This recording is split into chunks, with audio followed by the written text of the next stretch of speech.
dia ada tulis PH bersatu, Pakatan Harapan bersatu. Soalan pertama yang saya rasa bermain dalam kepala kita, kenapa bersatu tak masuk dalam Pakatan Harapan? And following that question tu, mengikuti soalan tersebut, bukankah macam gini, bila kita gagal untuk membuat satu pakatan bersama, di pihak lain nampak lebih tersusun. Jadi rakyat akan lihat, buat apa kami nak pilih orang yang baru yang tidak tersusun, angel that we don't know. Sedangkan kita ada walaupun syaitan yang ada ni, tetapi mereka lebih tersusun dan lebih terjamin. Boleh tolong kami selesaikan persoalan itu? Bismillahirrahmanirrahim. Lebih dahulu saya ucap terima kasih kerana memberi peluang kepada saya untuk mengambil bahagian dalam soft talk atau tapi berkenaan dengan soalan tadi, kita nak supaya semua parti-parti yang tidak bersetuju dengan BN, dengan UMNO bersatu dalam satu badan gabungan. Di waktu ini kita dapati ada Pakatan Harapan, 3 buah parti, dan kita ada bersatu di luar, juga PAS berada di luar. Seboleh-bolehnya kita nak semua 5 berada dalam satu coalition. Malangnya hari ini kita dapati bahawa parti PAS ini mempunyai pendirian yang menyukarkan proses perpaduan, iaitu PAS menyatakan bahawa mereka tidak akan ada bersama dalam satu gabungan di mana terdapat parti DAP dan parti Amanah. Jadi kalau tak ada 2 parti ini, bermakna tak adalah kelima-lima buah parti bersama menentang parti BN. Jadi pihak bersatu ini sedang cuba untuk meyakinkan PAS supaya dengan beradanya PAS di dalam coalition parti pembangkang, lebih besar kemungkinan kita dapat kemenangan. Malangnya sehingga kini kita tak dapat persetujuan, walaupun ada beberapa perbincangan, yang mana perbincangan ini dihadiri cuma di peringkat yang rendah sikit, iaitu pemimpin PAS Haji Hadi tidak sama sekali mengambil bahagian dalam sebarang perbincangan. Tetapi yang mewakili mereka seperti Tuan Ibrahim dan Mustafa Ali, mereka tidak menolak. Di masa yang sama tidak menerima. Jadi kita berada dalam keadaan serba salah. Kita memberi masa kepada mereka dan menyata ataupun memberi pandangan kita kepada mereka untuk mereka membincang. Mereka sudah dapat syarat-syarat yang dikemukakan oleh Parti Bersatu. Walaupun demikian, sekian lama belum lagi dapat jawapan daripada mereka. Tetapi hasrat Parti Bersatu ialah jika PAS tidak nak menyertai Pakatan Harapan ini, Parti Bersatu akan berada dalam Pakatan Harapan. Itu kalau PAS tak naklah. Tapi kita, yang mana ini bermakna bahawa dalam pilihan raya kita mungkin tidak dapat 1 lawan 1. Kerana kalau PAS meletak calonnya, akan ada pertandingan 3 penjuru. Bila ada pertandingan 3 penjuru, besar kemungkinan mereka yang menentang parti kerajaan atau BN akan berbelah bagi antara Pakatan Harapan dengan PAS Dengan itu akan dapat kemenangan bagi parti PN. Jadi kita berpendapat bahawa sesiapa yang meletak calon untuk memecah belahkan sokongan pada parti lawan, maka mereka itu sebenarnya adalah penyokong Datuk Seri Najib. Sekian, terima kasih. Sebelum kita pergi kepada Datuk Usam, tadi Sekretari Peleton kata kalau PAS masih degil macam itu, Bersatu mungkin akan masuk dalam pakatan. Jadi sampai bila tempoh nak pujuk PAS? Bukan soal mungkin, kita tetap akan masuk dalam pakatan harapan. Tapi kita sudah membuat keputusan, masanya sudah tiba dan kita akan membuat keputusan dalam mesyuarat Majlis Tertinggi Parti Bersatu tak lama lagi. Okey, terima kasih. Ya. Okey, Datuk Usam. Datuk Usam ni dia fair kalau kita panggil dia Datuk Usam dah mana. Tapi kalau saya pergi ke Kelantan, orang panggil dia Salong. Orang alik sana. Okey. Okey, Datuk Usam, disebutkan tentang PAS tadi. Satu perkara yang ialah ni cerita kat orang amanah ni lain dia punya pemikiran. Apatah lagi yang bekas PAS.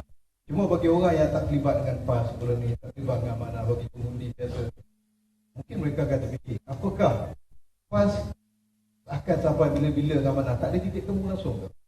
Ataupun apabila seorang sudah tak ada lagi, maka boleh kembali ke? Ataupun memang dalam DNA yang tinggal dalam PAS sekarang ni memang tak akan bersatu dengan amanah? Dan kalau berlaku seperti itu, dia akan membawa kepada tiga penjuru. Bagaimana?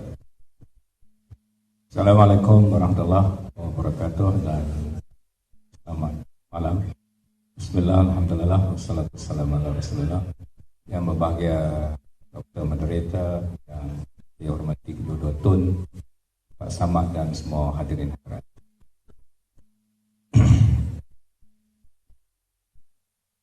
Saya ikut apa yang Tun telah sebut tadi, iaitu dalam frame besar demi untuk menyelamatkan negara kita dalam keadaan yang dikira paling kritikal bagi negara kita pada hari ini. Kita memerlukan kerjasama semua pihak yang berhasrat untuk membawa perubahan dan perbaikan itu. Tinggal lagi kenapa PAS bersikap demikian, ya. Ini ramai yang di luar PAS tidak boleh faham, ya. Kita tidak ingin mengenepikan PAS. Kita berhasrat PAS dapat bersama. Tetapi kita kena juga faham kenapa PAS bersikap demikian. Kalau kita gagal memahami sikap PAS ini dengan sebab yang tertentu, kita akan diheret oleh PAS sampai ke hujung tarikh pilihan raya akan diadakan dan kita akan tetap dalam keadaan tidak bersedia. Saya terbaca satu kertas strategik yang terbaru yang disediakan oleh beberapa ilmuwan PAS yang saya difahamkan telah dibentangkan dalam Majlis Syura PAS dan mereka telah bersetuju, ya, iaitu kedudukan PAS yang paling strategik pada hari ini mengikut PAS ialah pertandingan tiga penjuru, ya. Dia mungkin bunyi tak logik, ya, tetapi apa nak buat, itulah pendirian PAS, ya. Dan kalau kita di luar PAS cuba untuk memahami mengapa ini berlaku, secara ringkas, saya sebagai orang yang pernah berada dalam PAS dan masih berhubung dengan orang-orang PAS dan mengikuti habitat PAS yang telah berubah ini, dapat saya rumuskan bahawa mereka berfikiran demikian kerana mereka telah pun diikat oleh Rom, ya.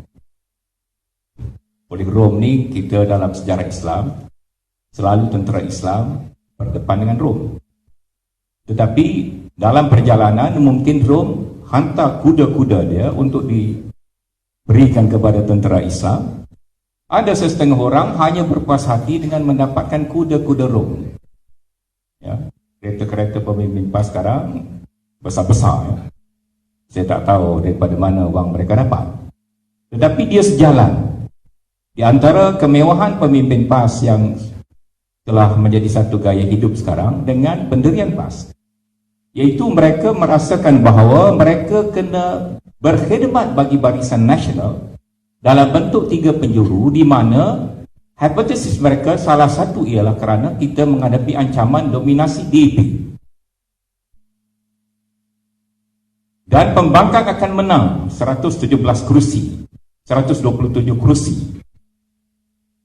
Jadi kerana itu kita PAS kena pecahkan dominasi DAP bagi membolehkan pemimpin Melayu Islam terus berkuasa dalam negara ini, walaupun itu akan mengorbankan PAS.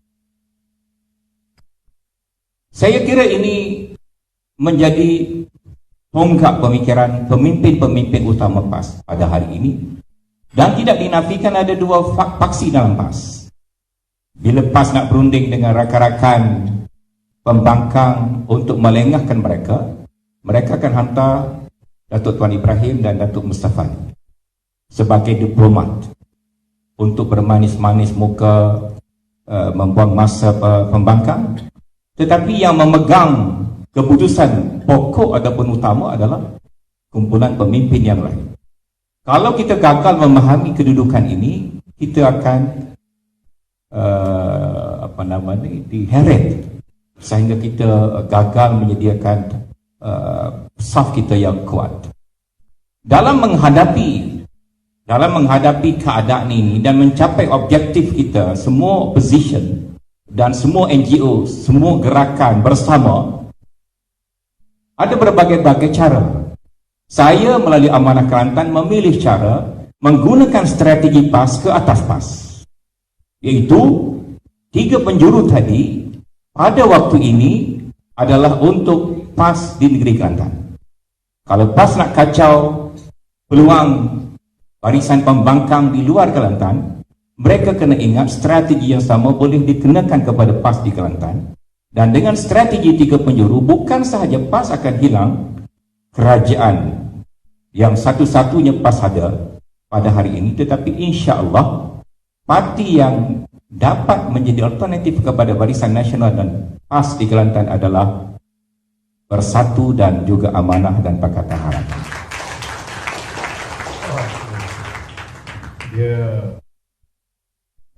Bagaimana? Saya rasa macam wishful thinking.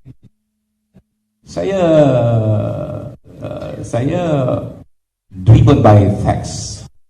Saya tak pernah buat satu kata-kata yang tidak ada fakta atau berasas. Ya. Pada tahun 1974 ketika Barisan Nasional dibentuk, ya, Barisan Bersatu hanya Bebas Bersatu, ya, hanya calon-calon bebas menentang Barisan Nasional. PAS dan UMNO first time baru membentuk perpaduan, ya. Dan masa itu tak ada teknologi sosial media dan lain. Pada waktu itu opposition ataupun Bebas Bersatu mendapat lebih daripada 30% sundi. Semua kajian setakat yang saya baca, UMNO been locked at lower than 30% rating. PAS agak masih tinggi. Tetapi Bersatu sedang mengorek sokongan daripada UMNO dan PAS declining, ya. Jika sekiranya PAS mengambil langkah 3 penjuru dengan tujuan membantu Barisan Nasional, kerana akan ada kerjasama dari segi peletakan calon, ada setengah tempat PAS akan letak calon, BN tak letak calon, BN letak calon, PAS tak akan letak calon, yang dibaca oleh pengundi Kelantan sebagai kerjasama PAS dan UMNO. Kita menjangkakan cukup untuk Pakatan khususnya Amanah menang di Kelantan, ya. Saya tak bercakap negeri lain, saya hanya bercakap di negeri Kelantan, ya. Dan dalam konteks negeri Kelantan, PAS negeri Kelantan, sokongan utama kepada PAS adalah saluran 1, kerana doktrinasi PAS adalah parti yang boleh membawa pada syurga, keluar PAS boleh masuk neraka, mati jahiliah. Saluran 1 adalah tertinggi sokongan pada PAS. Tetapi dalam kajian saya dapati bahawa saluran satu yang kuat menyokong PAS ini juga paling tinggi menolak kerjasama PAS dan UMNO. Ya, saudara boleh kata wishful thinking hari ini, ya. Tapi jangan terkejut kalau Amanah menang di Kelantan. Ya. Okey, terima kasih Tuan. Tun, tadi Pak Mamat Tabu ada sebut tentang isu pengumuman yang dimainkan. Saya rasa benda ini akan berterusan sehingga pilihan raya, dan kita tahu isu utama yang timbul ialah dalam Pakatan Pembangkang, tak kisahlah Pakatan Harapan Bersatu ataupun Bersatu akan masuk Pakatan nanti, mereka lihat setakat ini yang ada pun waktu Pakatan Rakyat DAP yang dominan 38 kursi. Kalau menang pun nanti DAP akan masih ada suara dominan dan China akan mendapat lebih kuasa. Saya pasti benda ini macam tu pun takkan setuju. Cuma apa yang dimainkan oleh UMNO yang betul pernah berada dalam UMNO, dia juga sebati dalam fikiran orang Melayu. Sebab orang Melayu dia tak suka fikir abstrak sangat, macam Abang Mat sebut rasuah lah, governor dia. Dia fikir, oh nanti naik Cina, habislah Islam, habislah Melayu. Jadi apakah formula bagi Tun yang pernah berada dalam UMNO, pernah jadi presiden UMNO, dan sekarang di luar ni, macam mana nak encode ataupun ada tak antidote untuk benda ni yang mungkin orang mana kat sini boleh gunakan untuk campaign nanti lah.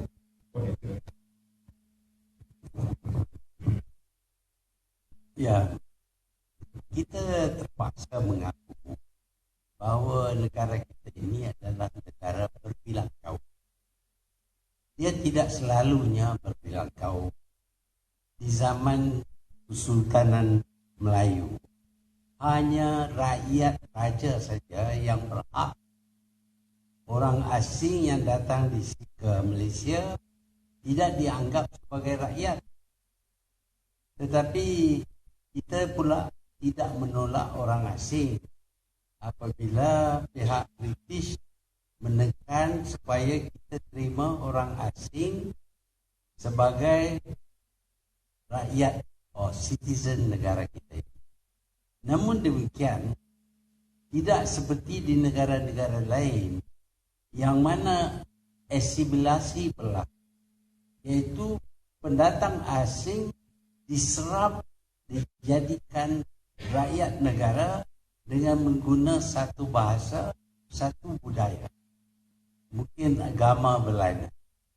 Tetapi di Malaysia, oleh kerana perasaan perkauman itu begitu kuat, sehingga orang yang datang dan tinggal di sini tidak nak supaya mereka dijadikan orang tempatan. Dan orang tempatan ialah orang Melayu. Mereka masih ingin kekalkan bangsa mereka, kaitan mereka dengan negara asal mereka. Hakikat ini tidak kena terima. Kenapa mereka nak kekalkan identiti mereka dengan negara mereka? Sebab mereka berasa berlainan daripada penduduk tempatan. Sama ada kita suka iktiraf ataupun tidak, orang Melayu masih berperasaan mereka Melayu dan berbeza daripada orang Cina. Orang Cina pula demikian, mereka berasa mereka berlain daripada orang Melayu dan orang India. Demikian juga orang India. Bermakna bahawa dalam negara kita ini, kita belum dapat hapuskan perasaan perkauman. Dia masih ada. Oleh kerana dia ada dan dia memisahkan kaum-kaum, maka kita dapati soal kaum menjadi satu perkara utama dalam negara kita. Sebab itulah kita lihat di negara kita ini ada parti yang diasaskan kepada kaum. UMNO adalah parti Melayu, MCA parti Cina, MIC parti India. Tapi sekarang ini kita kata ada parti-parti campuran. Namun demikian parti-parti campuran ini didominasi oleh satu kaum. Jadi kalau kita ambil kira dia bukan parti Cina, dia parti semua kaum, tetapi Cina mendominasi. Demikian juga dengan gerakan. Yang kita tidak dapat nafi ialah perasaan perkauman memang ada dalam negara kita. Dan kita tahu bahawa kalau dibandingkan antara kaum, memang orang Melayu ketinggalan daripada segi kekayaan, daripada segi kecekapan berniaga, daripada macam-macam kita ketinggalan. Untuk menjadi hak pada kita, untuk menuntut lebih bagi kita. Jadi kalau kita tidak ada champion kita yang berjuang untuk bangsa kita, kita berpendapat bahawa bangsa lain tidak akan berjuang untuk bangsa kita. Sebab itu perasaan ini mesti diambil kira dalam negara kita. Tetapi perasaan ini juga di waktu ini perlu dipendam sedikit. Kerana kita dapati bahawa walaupun parti itu terdiri daripada orang Melayu, dalam pilihan raya, dia memerlukan sokongan daripada bukan Melayu. Demikian juga bukan Melayu memerlukan sokongan daripada Melayu. Ini pengalaman saya sendiri. Tahun 1964, saya menang di kawasan Melayu. 35,000 pengundi, 5,000 saja bukan Melayu, 30 Melayu. Dan saya menang di situ dengan kelebihan ini yang agak besar juga, 4,200. Tapi pada tahun 1969 saya kalah. Saya kalah di situ kerana orang Melayu berbelah dua dan orang Cina yang menentukan siapa menang. Dan oleh kerana orang Cina tidak suka kepada saya, dia menyokong parti PAS. Bukan dia sayang kepada PAS dah. Cuma dia nak bagi saya kalah. Dan saya kalah lah. Jadi perasaan perkauman memang ada di kalangan kita. Jadi kita kena ambil kira. Sekarang ini kata Najib, kalau UMNO kalah, DAP akan menjadi Perdana Menteri. Tak mungkin. Tak mungkin. Kalau dia nak jadi Perdana Menteri, dia kena dapat persetujuan majoriti orang Melayu. Dia saja 40 kursi, tak boleh jadi. Yang boleh jadi UMNO pun 88 kursi memerlukan sokongan daripada orang Cina, orang India, orang Iban, orang Kanada. Baru boleh jadi kerajaan. Jadi tidak bermakna bahawa kalau UMNO menang, maka orang Melayu tetap jadi Perdana Menteri. Kalau UMNO kalah, maka DAP akan jadi Perdana Menteri. Tak mungkin. Selain daripada itu, apa yang diusahakan oleh UMNO sekarang ialah untuk menentukan supaya orang Melayu tidak lagi berkuasa dalam negara kita. Sebabnya ialah kerana dasar Datuk Seri Najib ialah untuk membawa masuk ke dalam negara kita ini hampir 3 million orang daripada benua Cina. Yang mereka masuk, mereka beli tanah, beli rumah, tinggal di sini. Lama kelamaan, mereka tentulah berminat untuk jadi rakyat negara kita ini. Kalau kita ambil kira 3 million, kalau mereka mengatur untuk mengadakan 10,000 tiap-tiap satu kawasan pilihan raya, kalah. Orang kita semua akan kalah. Yang menang mereka. Jadi kalau mereka menang, apakah benar mereka akan mengambil orang Melayu? Ataupun sekurang-kurangnya dia pilih orang Melayu yang boleh ditekan oleh mereka. Ini kemungkinan ini amat besar. Kita kebanyakan daripada kita kurang sedar. Inilah sejarah negara kita. Daripada 100% Melayu, kita terima kaum lain. Tetapi sekali ini Najib nak bawa masuk dan sudah bawa masuk pun ramai daripada orang Cina daripada benua Cina, tak semacam dengan orang Cina sendiri. Dan kalau ada 3 million, mereka ini orang dewasa, mereka berhak mengundi bila jadi wakil warga negara. Jadi balance itu, balance antara Melayu dengan Cina, dengan India, dengan Ipan ni sudah bergolak, tidak lagi seperti sekarang. Kerana keadaan seperti sekarang, maka memanglah orang Melayu melebihi orang Cina. Tetapi kalau ditambah dengan 3 juta orang Cina, balance itu sudah mengurangkan peranan orang Melayu dalam politik. Jadi kalau Najib bawa masuk orang ini, besar kemungkinan UMNO tidak akan jadi, orang Melayu tidak akan jadi Perdana Menteri. Dan dalam perlembagaan tidak ada larangan terhadap orang Cina siapa jadi Perdana Menteri. Jadi sebenarnya yang nak tukar supaya orang Melayu tidak berkuasa ialah Najib. Bukan Parti Bersatu ataupun parti lawan. Tapi kita banyak tak nampak lebih daripada 2018. 2023, 2028. Perubahan ini akan berlaku. Dan pada masa itu besar kemungkinan orang Melayu tidak lagi berkuasa. Ini sebabnya dimasuk daripada benua Cina sebanyak 3 million. Kalau dibawa masuk daripada benua India pun, kita akan hadapi masalah yang sama. Kalau dibawa orang kulit hitam masuk di sini sampai 3 million, juga kita akan hadapi masalah. Soalnya bukan soal perkauman.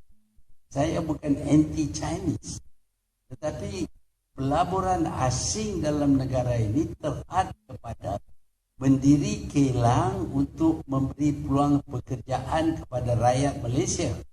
Ini bukan membeli kilang, bukan mendiri kilang. Ini membeli tanah dan membangunkan tanah itu menjadi bandar-bandar besar yang dengan penduduk yang mewah yang akan datang daripada negara China. Dan ini berlainan daripada FDI yang kita ciptakan. Sebab itu saya berpendapat bahawa kemungkinan UMNO pun kalah, Bersatu pun kalah, semua pun kalah. Kerana ada orang lain masuk campur tangan dan mereka kaya dan mereka dibantu dengan negara mereka sendiri. Tak pernah terjadi seorang duta menegur seorang pemimpin di dalam negara kita kerana kononnya anti-Chinese. Katanya, kalau dia bercakap macam itu, maka orang Cina di Malaysia tidak akan sokong. Ini campur tangan dalam domestic politik. Ini sebelum mereka datang sehingga 3 million baru. Dan mereka berjanji untuk mempertahankan orang Cina di Malaysia. Ini bukan tugas negara kita. Tapi lain daripada itu yang mungkin kita tidak tahu, Najib sudah bersetuju dengan OBOR, One Road, One Belt, iaitu cadangan Cina untuk menyelamatkan passage melalui Selat Melaka dan South China Sea. Untuk rondaan di sini, Najib bersetuju untuk ronda bersama dengan tentera laut Cina. Jadi kalau dia ronda bersama dengan tentera laut Cina, kapal perang Cina akan berkeliling di negara kita dan mereka memerlukan kepada naval base. Sekarang ini mereka sedang mendirikan pelabuhan di Melaka dan di Kuantan yang dengan mudah boleh dijadikan naval base. Jadi kalau tentera mereka masuk ke dalam negara kita, kebebasan kita seperti dahulu akan hilang. Kita berkecuali tetapi Najib sudah ikat dirinya dengan Amerika, dengan China, sehingga dia tak boleh bergerak lagi. Kita tidak boleh ada dasar berkecuali, kita mesti sokong dasar negara China. Maka sebahagian daripada kemerdekaan kita sudah pun hilang. Inilah masalah perkauman yang bermula dengan perkauman, tetapi sudah diputar oleh orang tertentu kerana Najib nak menyelamatkan dirinya kerana hutangnya tak dapat dibayar. Dia perlu pinjaman daripada negara China, dan dengan ini kita jual habis tanah Sungai Besi, sebuah pengkalan udara kita akan dimiliki oleh negara China. Itulah yang sedang berlaku sekarang, yang ramai daripada kita tidak memberi perhatian. Terima kasih. Sebelum apa tu Tun sebut tentang China dan sebagainya, Tun sebut tentang Najib masuk 3 juta. Baru ni Tun ada tegur bukan Najib, ada orang lain juga yang bawa masuk orang China. Timbul isu, tidakkah ini akan menjejaskan bersatu di Johor? Tak faham. Ya, saya faham. Tak hebat. Semua orang faham. Semua faham. Saya berpendapat bahawa perbuatan ini begitu bahaya kepada negara, sehingga kalau dia menjejaskan sedikit sokongan kepada besar, masih lagi kita perlu menyuarakan perkara ini. Sebaliknya kalau kita lihat reaksi kepada apa yang saya sebut dalam jawapan saya, reaksi memang lebih memihak kepada pendapat saya daripada pendapat orang. Okay. Betul. Jadi Tun ada sebut tentang sokongan kepada Pakatan Harapan, kepada pembangkang. Tun ada sebut sekalimat tentang Sabah Sarawak. Dan kita tahu kalau pembangkang nak menang, Pakatan Harapan bersatu, tak boleh tidak mesti dapatkan Sabah dan Sarawak juga. Apakah formula amanah atau apakah formula Pakatan Harapan? Saya nak minta izin nak sambung sikit apa yang ditanyakan kepada Tun tadi ya, tentang kebimbangan orang Melayu. Saya sangat menghargai bersatu, khususnya Tun. Ialah kerana pada pendapat saya ini membantu menghilangkan kebimbangan orang Melayu jika mereka ingin menukar kerajaan. Kerana bersatu adalah dari beberapa segi replika daripada UMNO. Oleh kerana itu saya berbeza sedikit dengan setengah kawan-kawan, iaitu saya tidak ada masalah jika sekiranya bersatu diberikan peranan yang lebih, yang dilihat lebih senior ataupun lebih ke depan dalam Pakatan Rakyat, Pakatan Harapan itu sendiri ya. Supaya orang Melayu yang kebingungan ataupun yang masih keliru tadi, yang masih bimbang tadi, dia rasa selesa bahawa tempat UMNO itu ada pihak baru yang datang bersama dalam susunan pembangkang, dengan syarat adanya sinergi dengan gerakan Datuk Seri Anwar Ibrahim. Kerana pembangkang sampai ke tahap ini sekarang adalah sebahagian besarnya hasil inisiatif Datuk Seri Anwar Ibrahim untuk menyatukan gerakan-gerakan di luar Barisan Nasional. Dan saya kira sinergi itu telah terbentuk. Dan bagi saya, peranan Tun Dr. Mahathir adalah sangat penting, sangat kritikal pada masa ini. Ya. Saya tidak melihat Tun Dr. Mahathir sebagai bekas Perdana Menteri.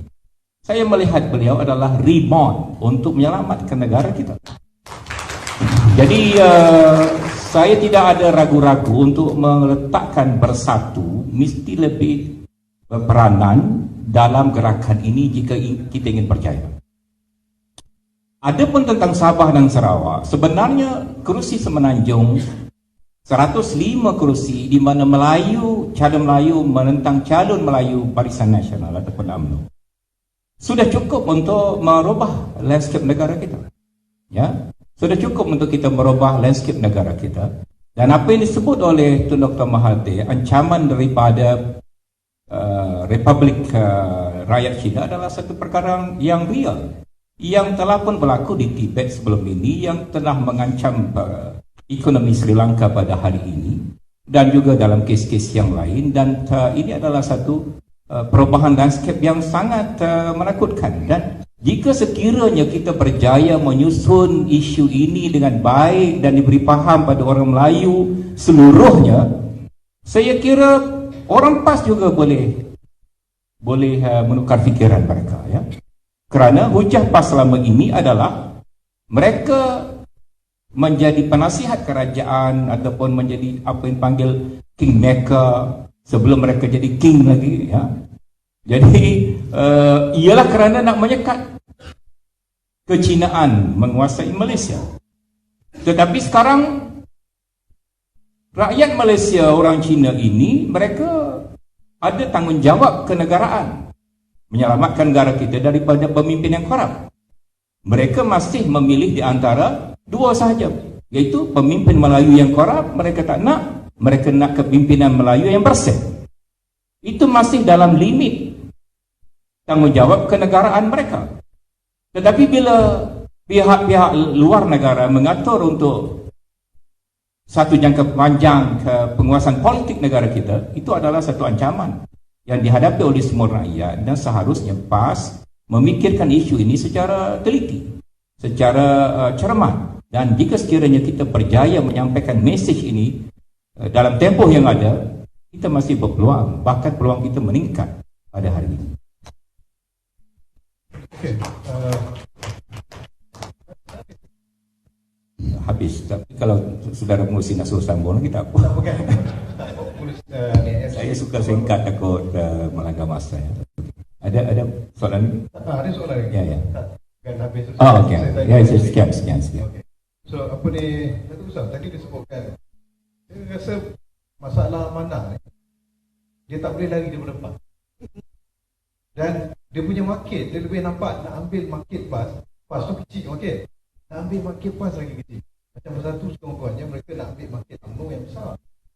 Jadi kalau sekadar nak ambil market PAS yang kecil dan nak berlawan dekat tempat yang campuran, saya tak nampak macam mana amanah boleh pergi ke depan lagi. Apa sebenarnya peranan amanah? Dia amanah, dia ada speciality, dia deal with PAS, ya.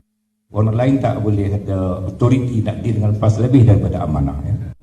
Dan kalau ikut kajian, yang halangan kepada penyusunan pembangkang sekarang adalah PAS. We need to deal with PAS, ya. We need to deal with PAS.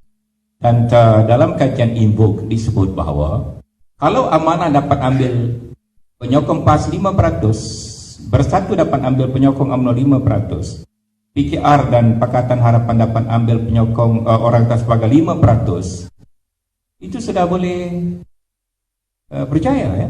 Dan kita bekerjasama. Kita tak jual barang kita seorang saja, kita jual barang bersama-sama. Tetapi tiap-tiap parti ada peranan-peranan khusus mereka masing-masing.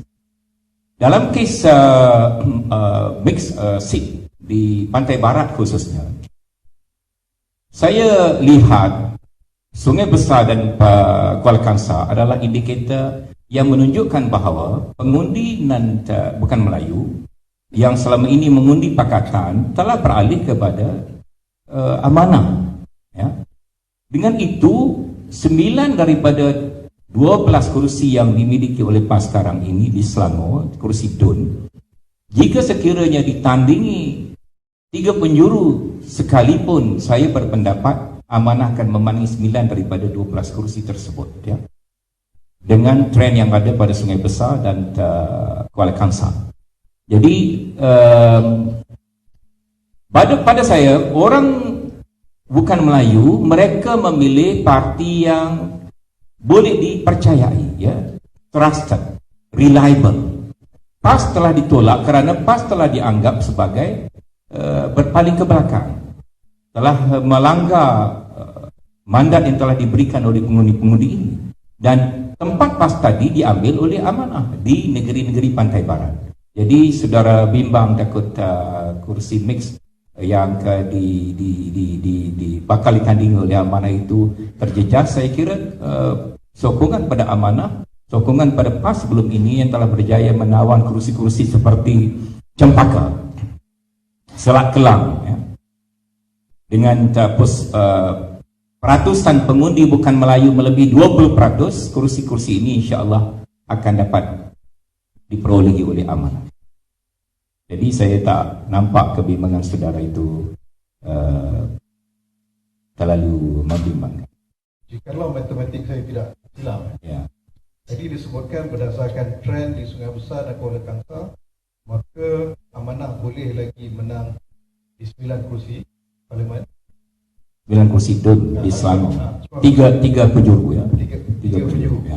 Tapi masalah ini Sungai Besar dan Kuala Kangsar kita kalah. Amanah kalah. Ya.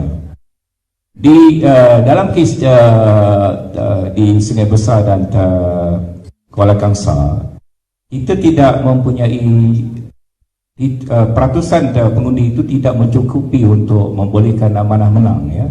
Tetapi di kursi-kursi yang saya sebutkan 9 kursi tadi, peratusan pengundi bukan Melayu adalah lebih besar, ya. Lebih besar, dan dalam kes 3 penjuru, kita lihat undi PAS di kawasan-kawasan bandar akan menjadi lebih kecil daripada apa yang telah saya sebutkan. Kerusi Kuala Kangsar dan kerusi Sungai Besar termasuk kerusi separa luar bandar, ya. Separa luar bandar. Di mana di dalam kerusi separa luar bandar rural, orang Melayu masih besar peratusannya mengundi UMNO Barisan Nasional. Tetapi bagi kerusi-kerusi bandar, kursi-kursi kelas menengah, ratusan pengundi Melayu mengundi Barisan Nasional menjadi lebih kecil. Boleh digabungkan dengan non-Malay's vote tadi untuk membentuk kejayaan. Okey, terima kasih Ustaz. Saya rasa waktu tak banyak, saya kata apa? Saya tak ada waktu pun nak habis kan. Dan saya tak dapat untuk berikan soal jawab kepada floor. Ya? Ya, kan masih lagi nak buka. Masih boleh terus gitu. Kalau floor, ya? Okey, so kata boleh 1-2 lah. Kita ambil 1-2 lah. Kalau ada soalan daripada floor, silakan. Kalau floor tak nak, kita tanya sama dulu. Okey, silakan. Silakan.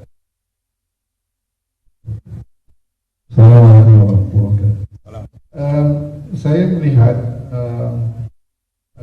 Datuk Najib ini strategi pergi ke China adalah untuk mengambil pengundi-pengundi Cina di Malaysia.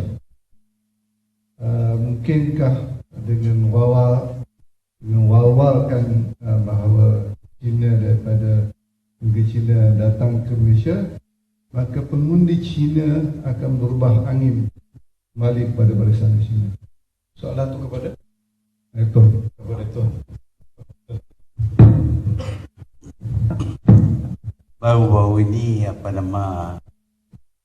Jamal baju merah, Tuala, zaman Tuala, dia ugut untuk pergi ke Petaling Street untuk roboh semua peniaga-peniaga di situ, yang kebanyakan daripada mereka adalah orang Cina. Duta besar Cina telah menegur, kalau dia buat demikian mereka akan ambil tindakan apa saya tak tahulah. Tetapi ada orang-orang Cina yang berasa sekarang ini mereka mempunyai defenders. Ada orang yang akan menjaga keselamatan mereka. Jadi sikit sebanyak dia memang berkesan lah. Majoriti Chinese ni dia Malaysian, tapi ada perasaan juga bahawa mereka adalah minoriti, dan sikit sebanyak dia berasa dia tertekan dengan majoriti orang Melayu ini. Sekali ini dia berasa dia mempunyai champion. Kalaulah 3 juta orang yang akan datang ke sini, walaupun tak jadi rakyat, tapi perasaan kuat itu akan berada, dan mungkin mereka akan beralih selera. Ini kemungkinan. Tapi ada orang yang bagi tahu kepada saya bahawa Najib akan berguna dalam pilihan raya ke-14 ini, akan mengguna orang ini walaupun bukan rakyat, tetapi untuk memberi kepada mereka IC card. Lepas itu mereka boleh undi. Tak banyak, tapi kita nak menang ni bukan banyak. Setengah-setengah kawasan 200, 300. Kalau dimasukkan 1,000 orang, 2,000 orang dalam satu bahagian yang terancam, saya fikir kita akan dapati mereka sekarang ini ingin sokong Datuk Seri Najib dan dia akan menang. Adakah possible benda itu tuan nak buat? It is possible. SPR takkan Sekarang SPR di bawah. Najib boleh berkuasa ke atas IGP, AG dan kadang-kadang judge juga. Jadi untuk dia nak menekan SPR apa semua ni perkara mudah. Najib. Ya, benda yang dulu kita tak fikir boleh buat, dia buat. Dia boleh suruh IGP tangkap orang atas tuduhan palsu. Dan IGP tangkap orang, masuk dalam tahanan, hadapkan ke mahkamah. Ini kerja Najib. Kita tak boleh fikir satu orang Perdana Menteri Malaysia boleh curi 1 bilion ringgit. Tapi dia curi 42 bilion ringgit. Banyak benda-benda yang kita tak boleh fikir dia buat. Pasal apa? Pasal dia takut kalau dia kalah dia masuk jail. Pasal perbuatan dia ini jenayah. Kalau dia tak dikena tindakan sekarang ini ialah kerana IGP dengan AG. Orang ini di bawah genggaman Najib. Tak tahulah cara mana, mungkin kerana twin, kerana pangkat dan sebagainya. Jadi kalau dikatakan Najib akan menggunakan orang asing ini untuk mengundi dan dia nak bagi IC card, saya ingat dia boleh buat. Dia banyak benda yang kita tak akan buat, dia dah buat. So don't dismiss this thing. Benda ni orang bagi tahu kepada saya tak sebut tadi. Tapi orang sudah bagi tahu kepada saya, Najib mungkin akan lewatkan sedikit pilihan raya sementara dia buat arrangement. Ini ada kemungkinan. Jadi itu kalau dah pilihan raya tak boleh dipercayai, SPR tidak boleh dipercayai, apakah perlu kita terlibat lagi dalam pilihan raya? Yalah, kalau kita tak terlibat, kita tak dapat apa langsung. Nak tak nak pun kita kena terlibat.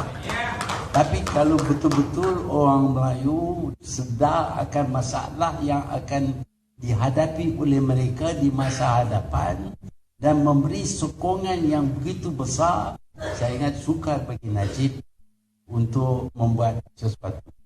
Tetapi baru-baru ini kalau kita tengok TV di Gambia, presidennya dikalahkan, dia tak mau lepas jawatan. Najib boleh buat benda macam ini. Kalau dia kalah sedikit, dia nanti bagi tahu kepada Agong, ini dia kalah ni pasal penipuan parti lawan. Oleh itu kita perlu isytihad zarurat dan kita gantung parlimen. Boleh dia buat? Apa kata dia tak boleh? Benda yang dia tak boleh pun dia dah boleh dah. Kita tak pernah tengok, dengar. Dunia tak pernah tengok kes skandal melibatkan sehingga berpuluh tak sampai 10 bilion dolar Amerika. Tak pernah.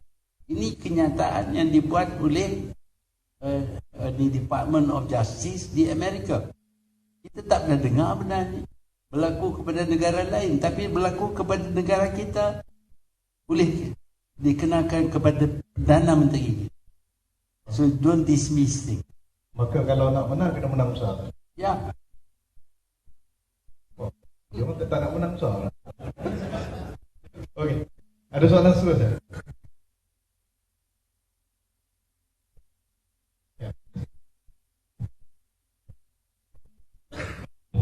Sudah soalan kepada Datuk Paduka Usam.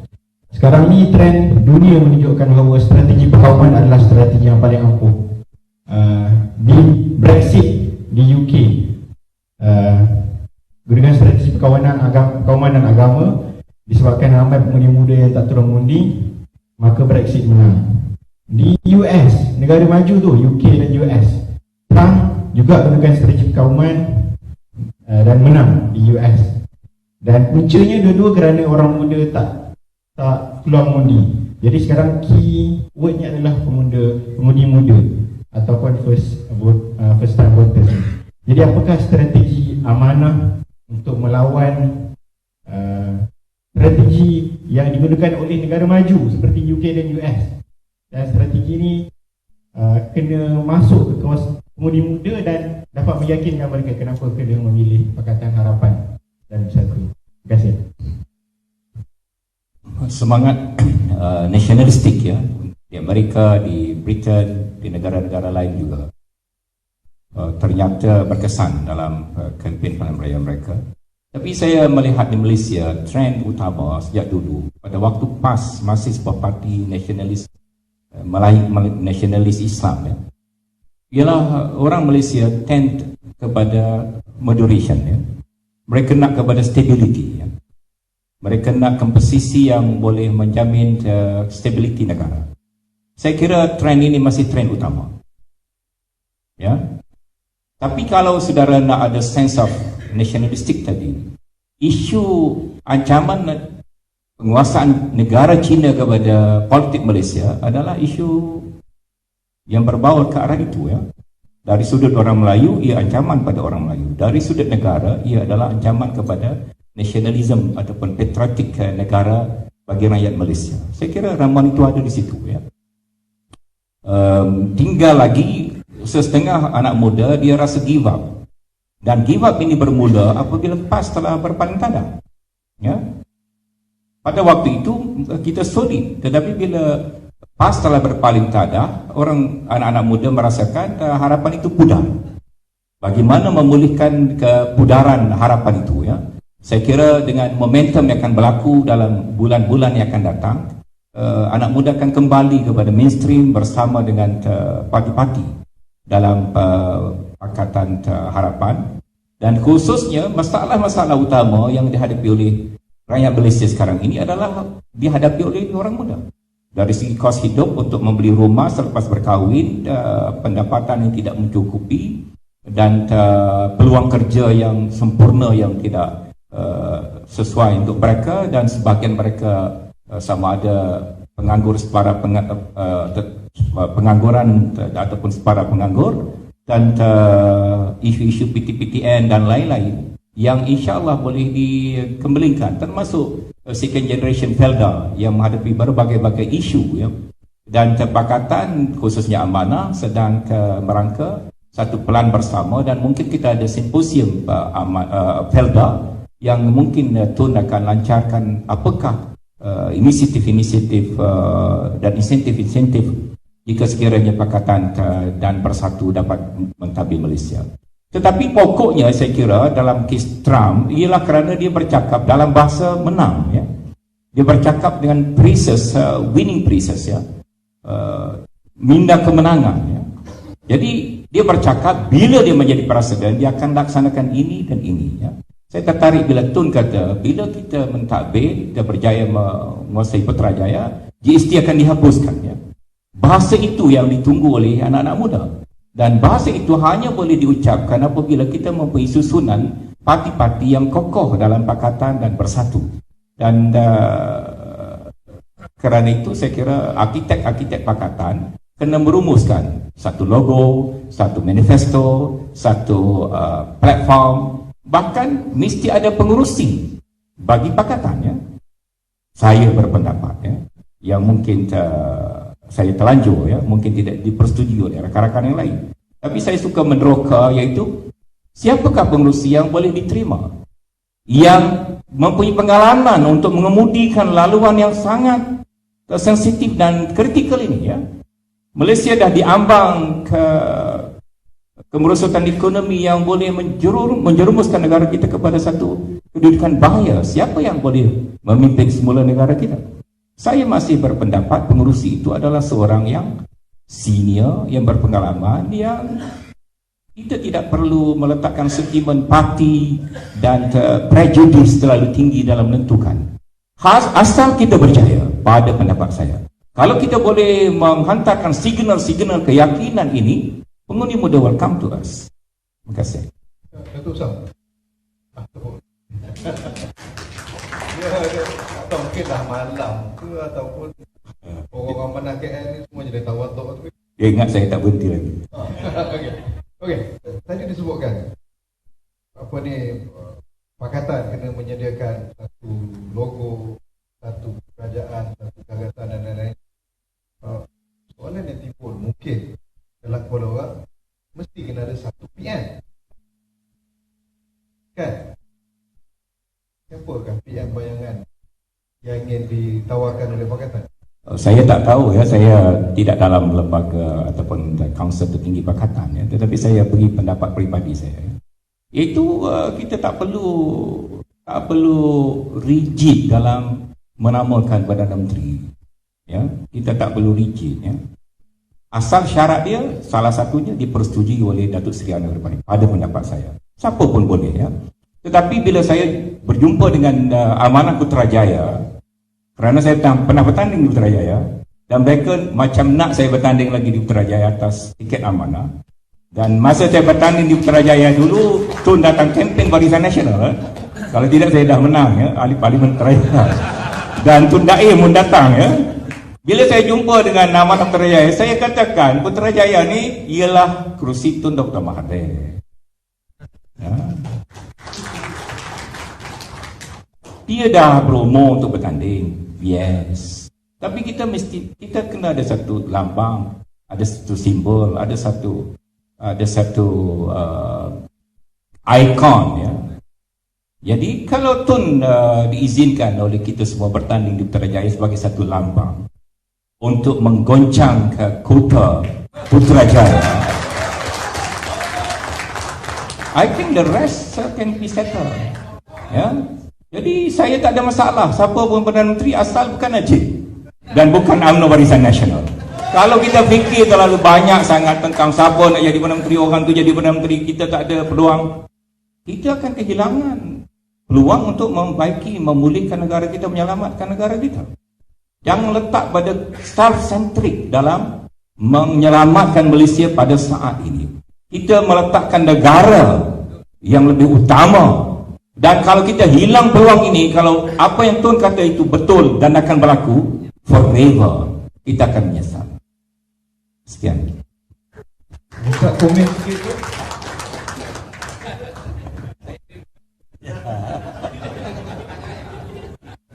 Saya punya pendapat, kalau kita tentukan nama orang yang akan jadi Perdana Menteri, ini akan menjadi satu isu di antara kita, pasal ramai orang yang ingin jadi Perdana Menteri. Sebab itu kita kata first thing first, menanglah dulu. Lepas menang itu kita pilihlah siapa yang suka. Ini belum menang, kita counting the chicken before they are actually not good policy lah. Sebab itu saya sendiri tak nak sebut siapa dia patut jadi Perdana Menteri.